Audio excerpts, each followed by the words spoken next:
दोस्तों, दुनिया में समय समय पर ऐसी महान आत्माओं का जन्म हुआ है जिनका जीवन एक प्रकाश स्तंभ के समान है, जो निरंतर अपनी रोशनी से सारे जग को प्रकाशित करता रहेगा। ऐसे ही एक प्रकाश पुंज थे महान कर्मयोगी स्वामी विवेकानंद जी। यहाँ उन्हीं के जीवन से जुड़ी कुछ प्रेरक कहानियों को प्रस्तुत किया जा रहा है।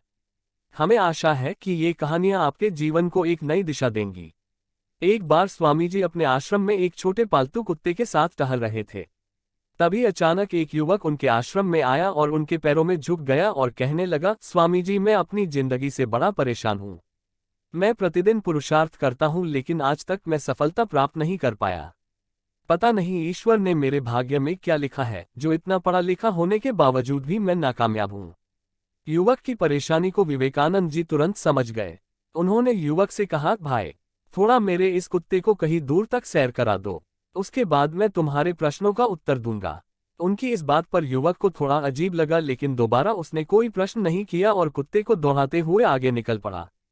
बहुत देर तक कुत्ते को सैर कराने के पश्चात जब युवक आश्रम में पहुंचा तो उन्होंने देखा कि युवक के चेहरे पर अभी भी तेज है, लेकिन वह छोटा कुत्ता थकान से जोर जोर से हौंफ रहा था।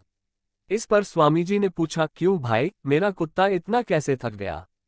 तुम तो बड़े शांत दिख रहे हो, क्या तुम्हें थकावट नहीं हुई? युवक बोला, स्वामी जी, मैं तो धीरे धीरे आराम से चल रहा था, लेकिन यही बड़ा अशांत था। रास्ते में मिलने वाले सारे जानवरों के आगे पीछे दौड़ रहा था, इसीलिए एक जैसी दूरी तय करने के बावजूद भी यह इतना थक गया। तब विवेकानंद जी ने कहा, भाई, तुम्हारे प्रश्नों का उत्तर भी तो यही है।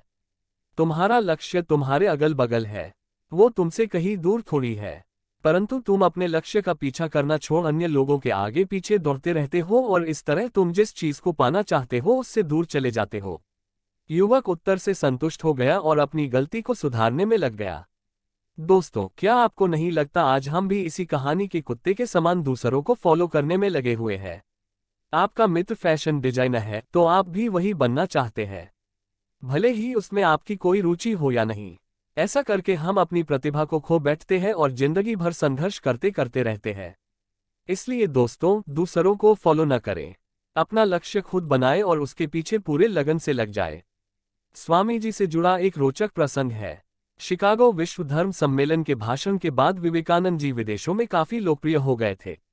उनके वेदांत दर्शन से प्रभावित होकर हजारों लोग उनके शिष्य बन गए थे। उसी समय एक विदेशी महिला उनसे भेंट करने भारत आई। काफी देर बात करने के बाद वह विदेशी महिला विवेकानंद जी से बोली, स्वामी जी, क्या आप मुझसे शादी करेंगे? इस पर वे चौंक गए और मुस्कुराने लगे। फिर बोले, देवी, ऐसा नहीं हो सकता क्योंकि मैं ब्रह्मचर्य का पालन कर रहा हूँ। इस पर महिला ने कहा, हे स्वामी, मुझे आपके समान ही प्रवीण बालक चाहिए, जो आगे चलकर विश्व को एक नई दिशा दे और अपनी माता का नाम प्रसिद्ध करे। इस पर स्वामी जी दोनों हाथ जोड़कर उसके सामने झुक गए और बोले, हे देवी, चलिए आज से ही मैं आपको अपनी माता मान लेता हूँ। इस तरह आपको मेरे जैसा तेजस्वी बालक भी मिल गया और मेरे ब्रह्मचर्य धर्म के पालन में भी कोई बाधा नहीं आएगी। स्वामी जी का यह उत्तर सुनते ही वह महिला भावविभोर हो गई तथा उनके पैरों में गिर पड़ी। वे सचमुच महान थे।